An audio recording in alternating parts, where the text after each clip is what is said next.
My dear students, today we will learn lesson number 4, themes.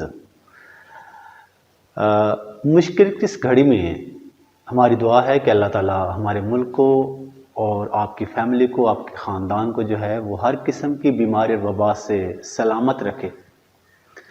बेटा, पाकिस्तान जहां बड़ी crisis से गुजर रहा है, कोरोना के जो मरीज़ हैं वो बढ़ते जा रहे हैं, लेकिन आपकी एजुकेशनल जो लॉस है उसको महसूस करते हुए पंजाब ग्रुप ऑफ कॉलेजेस चिविंडा ब्रांच ने बेटा जो है वो ग्रुप की तरह जो है वो आपके लिए एक लेसन सीरीज़ शुरू किया, जिसके अंदर हमारे जो क्वालिफाइड एक्सपीरियंस टीचर हैं वो डिफरेंट टॉपिक के ऊपर जो वो कंटिन्यूसली डिफरेंट लेक्चर अपलोड कर रहे हैं, ताकि इस मुश्किल में हम अपने बच्चों का जो तलीमी लॉस है उसको किसी तरीके से मेकअप करें। आज हम लेसन नंबर 4 जो इसके थीम पढ़ेंगे। थीम में जो सबसे पहला थीम है वो है फॉरगिवनेस। ठीक है, फॉरगिवनेस।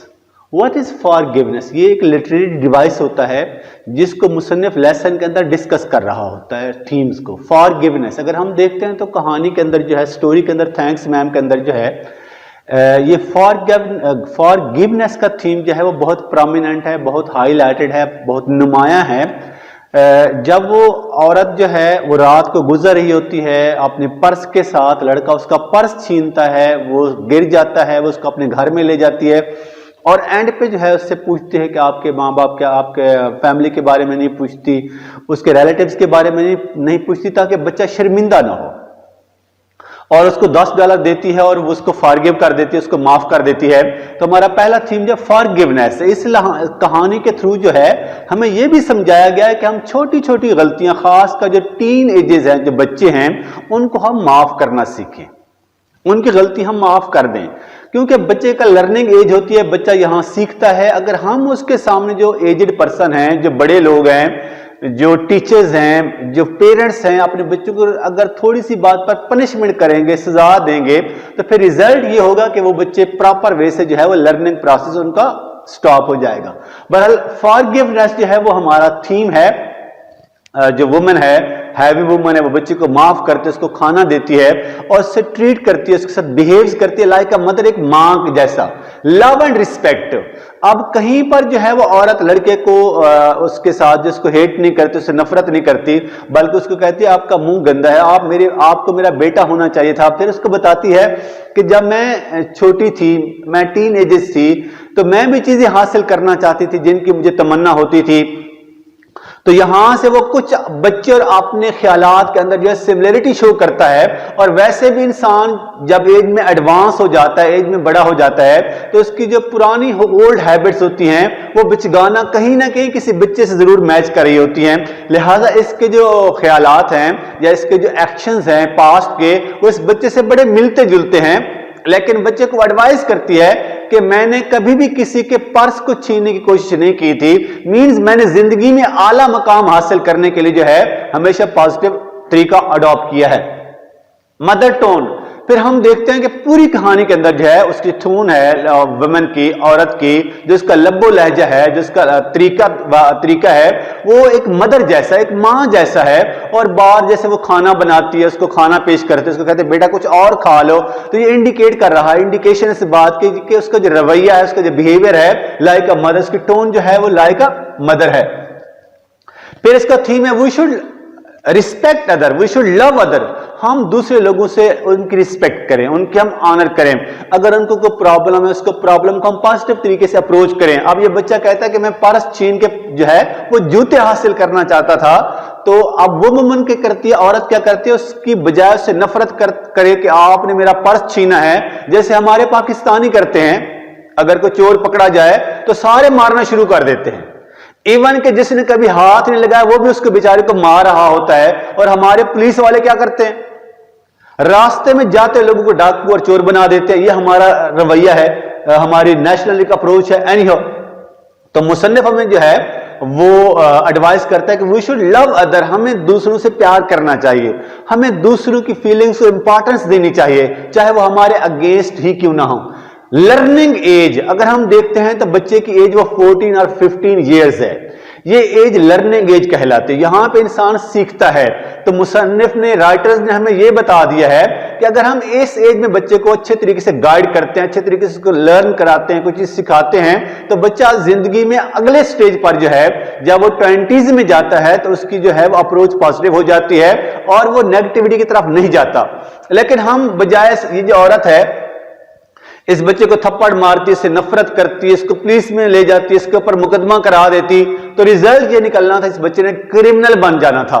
लेकिन जब इसको अपने घर में ले गई, इसके साथ अच्छा रवैया सलूक किया है, इसको अच्छा खाना दिया है, इसको केक दिया है, इसको $10 दिए हैं कि बेटा आप जूता खरीद लें, तो यहां से इसकी लर्निंग, इसने ये लर्न किया है कि हमें दूसरों के साथ जो है अच्छा रवैया अडॉप्ट करना चाहिए और दूसरे के साथ जो है हमें प्यार से पेश आना चाहिए।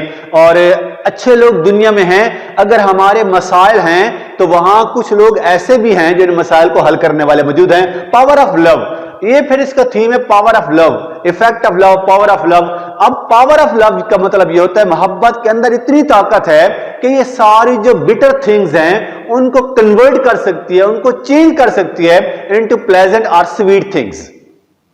ठीक है, अगर तलखियां हैं तो मोहब्बत से हम तलखियां खत्म कर सकते हैं, अगर नाराजगियां हैं तो हम नाराजगियों को लव के जब पावर से खत्म कर सकते, इफेक्ट ऑफ लव। अब ये होता है, पहले उसकी चीज की इंपैक्ट हमें नजर आता है, फिर उसका इफेक्ट होता है। इफेक्ट ऑफ लव ये है कि जो लड़का है एंड पे अगर हम देखते हैं तो वो थैंक्स मैम के अलावा कुछ और उसको कहना चाहता है, कुछ क्या कहना चाहता है, उसका शुक्रिया अदा करना चाहता है कि मोहतरमा मैडम आपने मेरी जिंदगी तब्दील कर दी है, मैं तो नेगेटिव रास्तों पर था, मैं तो रॉन्ग रास्ते पर था, आपने मुझे पुट कर दिया राइट ट्रैक के ऊपर, मुझे आपने जो है वो सीधा रास्ता दिखा दिया है। लिहाजा इफेक्ट ऑफ लव जो है वो भी हमें एंड पे नजर आता है। अगला है punishment spoils and love reforms, जो सजा है वो किसी भी इंसान को स्पॉइल्स खराब कर देती है। जब आप बार बार सजा देंगे तो रिजल्ट क्या होगा, वो लड़के से, वो क्लास से, उस जनरेशन से पनिशमेंट का खौफ खत्म हो जाएगा, डर खत्म हो जाएगा। लिहाजा हमें जो है, अगर हम किसी को रिफॉर्म करना चाहते हैं तो हम उससे प्यार करें, उसको हम कॉन्फिडेंस दें, बेटा कोई बात नहीं, गलती इंसान करते हैं, हो गई तो मेरे बेटे कोई बात नहीं, आगे गलती नहीं करनी। अगर पनिशमेंट हम देंगे तो वो लोग क्या होगा, स्पॉइल हो जाएगा।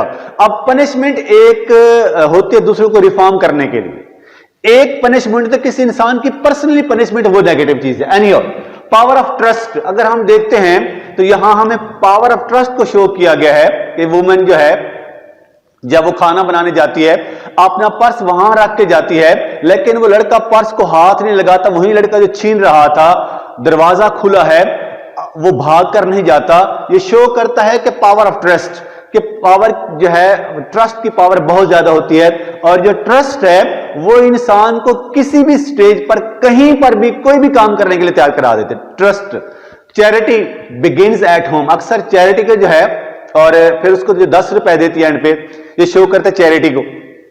और जो राइटर्स है वो हमें मैसेज देता है कि अगर हम चैरिटी को आम करते हैं, हम लोगों के चैरिटी, खैरात, सदका देते हैं, जो हमारे नबी करीम के फरमान के मुताबिक, कुर्बान जाऊं मैं अपने नबी करीम की जात के ऊपर, जो फरमान है कि सदका जो है वो आपकी मुसीबत, आपकी परेशानी को टाल देता है। सेम यहां पे लेसन ये भी दिया गया है कि चैरिटी जो है, जो सदका है, जो खैरात है, वो दूसरों के मुश्किल में उनके काम आती है। लिहाजा जिंदगी में खैरात जो है वो देते रहा करें, सदका, चैरिटी।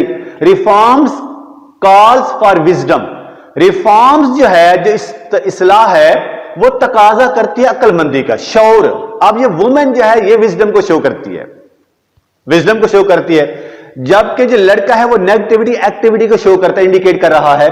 तो अगर हम किसी को रिफॉर्म करना चाहते हैं तो जरूरी है हमारे पास उसकी विजडम हो, इंटेलिजेंस, हम उसके बारे में जो है वाइज हो, हम समझदार हो, फिर हम किसी को रिफॉर्म करेंगे। जब हम खुद ही समझदार नहीं है तो हम दूसरे को रिफॉर्म कैसे? जैसे औरत जो है कमाल विजडम, कमाल अक्लमंदी से उसको घर ले जाती है, फिर उसको खाना देती है, फिर उसके मसाइल पूछती है, फिर वो लड़का बताता है कि मैं जूते लेना चाहता था, तो फिर उसको बताते कि बेटा ऐसे नहीं होना चाहिए, फिर उसको अपने साथ सिमिलर करती है कि मैं भी आप जैसी थी, जब आपकी एज में मैं थी तो मेरी भी सेम हैबिट्स थी, मैं भी चीजें हासिल करना चाहती थी। और यहाँ पे ये भी है, ये जो इसको कह रहे हैं कि ये जो एज होती है जहां इंसान किसी न किसी चीज की विश करता है, जो बच्चा होता है कि मेरे खासकर टीन एजेस में मेरे पास बाइक हो, मेरे पास गाड़ी हो, एडवेंचर एज इसको हम कहते हैं, एडवेंचर एज है ये।